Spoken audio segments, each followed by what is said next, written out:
Hello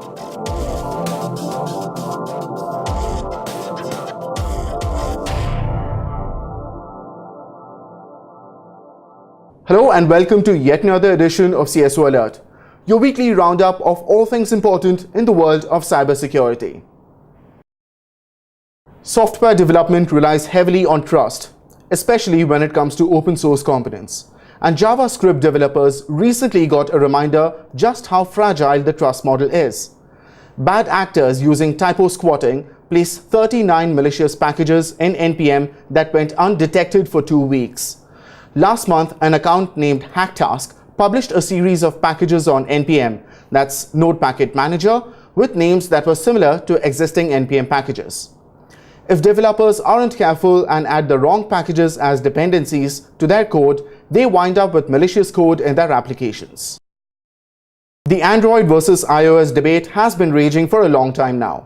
But while all mobile devices have inherent risks, Android has more vulnerabilities because of its open source nature, the slow pace with which users update the OS, and a lack of proper app vetting. Even if a developer makes a small modification to an app running on Android, it can create a security hole.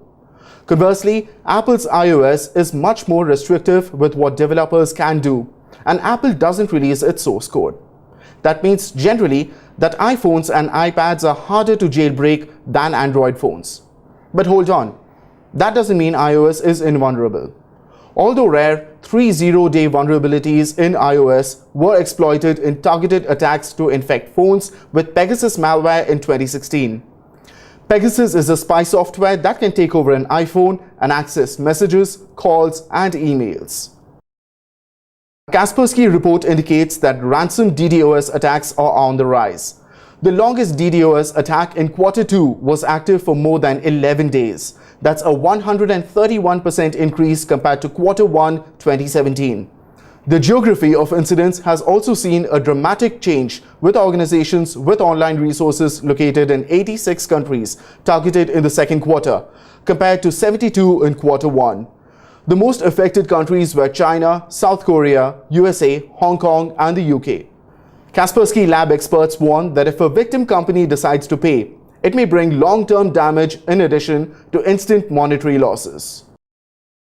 Interpol signed its first data exchange agreement with Palo Alto Networks. The agreement aims to combat criminal trends in cyberspace and cybercrime globally through sharing threat information generated by Palo Alto Networks. Palo Alto Networks' recent State of Cybersecurity in Asia-Pacific survey revealed that 44% of organizations across Asia-Pacific have already started sharing threat information with other companies in their industry. The iconic series Game of Thrones seems to have a major fan following in the hacker community too. A hacker codenamed Littlefinger66 claimed to have pulled off the greatest leak of cyberspace era and is in control of 1.5 terabytes worth of valuable HBO data. With 7 times more data being compromised than during the 2014 hack of Sony Pictures, thousands of internal company documents have also been allegedly hacked in this incident. Since the last couple of years, HBO has had a very difficult time in keeping Game of Thrones from being leaked prior to official airing of episodes online. And on that note, we wind up this edition of CSO Alert. Do follow us at csoonline.in or click the eye icon on the top right corner of this video to get the details on the stories we've covered. We are on social. Take a look at our Facebook and Twitter links. You'll find them at the bottom of the page right here. We'll be back with more next week. Till then, stay secure.